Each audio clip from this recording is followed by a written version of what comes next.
সব latest update পেতে subscribe করুন আমাদের চ্যানেলে আর বেল আইকনে ক্লিক করতে ভুলবেন না।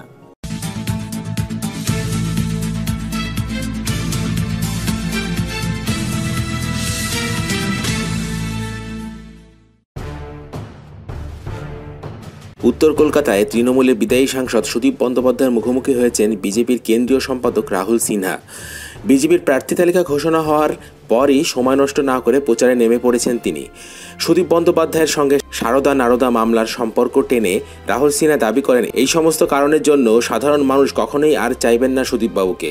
বঙ্গ বিজেপির এই প্রথম সারির নেতা সুদীপকে কটাক্ষ করে তিনি বলেন, 5 বছরের বেশিরভাগ সময় তিনি জেলে কাটিয়েছেন। চিটফান্ড সংস্থাগুলি সাধারণ মানুষের যে টাকা লুট করেছে তাতে সুদীপ বন্দ্যোপাধ্যায়ের ভাগ রয়েছে। তাই উত্তর কলকাতা লোকসভা কেন্দ্রের মানুষ তার হাত থেকে মুক্তি চায়। বেশ কিছুদিন ধরে অসুস্থতায় ভুগছেন উত্তর কলকাতার সাংসদ। জেল থেকে ছাড়াও পেয়েছেন স্বাস্থ্যের কারণ দেখিয়ে। এ প্রসঙ্গে সুদীপকে খোঁচা মেরে রাহুল বলেন, তার শরীর জেলখানায় থাকার মতন অবস্থায় নেই। তিনি প্রচারে নেমে মানুষের জন্য কী কাজ করবেন? লোকসভা কেন্দ্রে নিজের প্রতিদ্বন্দ্বীকে কটাক্ষ করা ছাড়াও তৃণমূল নেত্রী মমতা বন্দ্যোপাধ্যায়ও ছিলেন রাহুলের নিশানায়।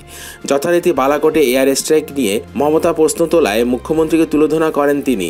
রাহুলের বক্তব্য, মমতা দেশে বিরোধিতা করেছেন, সেনাদের নিয়ে প্রশ্ন তুলেছেন, কিছু মুসলমান ভোটকে পুঁজি করার জন্য পাকিস্তানের পক্ষ নেওয়ার কাজ করছেন তিনি।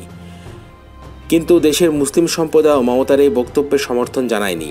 অন্যদিকে রাহুল সিনহার কণ্ঠে আত্মবিশ্বাস ঝরে পড়লেও প্রার্থী তালিকায় যে দলের অন্তরে ক্ষোভ রয়েছে সেই আঁচও টের পাচ্ছেন তিনি। তবে এই প্রসঙ্গে যতটা সম্ভব বিতর্ক ধামাচাপা দেওয়ার চেষ্টা করেন রাহুল। তৃণমূল থেকে বিজেপিতে যোগ দেওয়া নেতারা যেভাবে রাতারাতি লোকসভায় লড়ার টিকিট পেয়ে গেছেন তাতে ক্ষোভ ফেটে পড়েছে দলের একাংশে। এ নিয়ে সাফাই গিয়ে রাহুল বলেন, তালিকা নিয়ে কারো কারো অসন্তোষ থাকতেই পারে।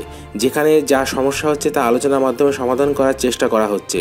পরিবর্তনের জন্য নতুনদের দরকার। নতুন ও পুরানোর মিশ্রণে দল নতুন দিশা পাবে। কেবল নতুন বা কেবল পুরাতন দিয়ে দল বড় হয় না। সময়ের সঙ্গে সবই ঠিক হয়ে যাবে।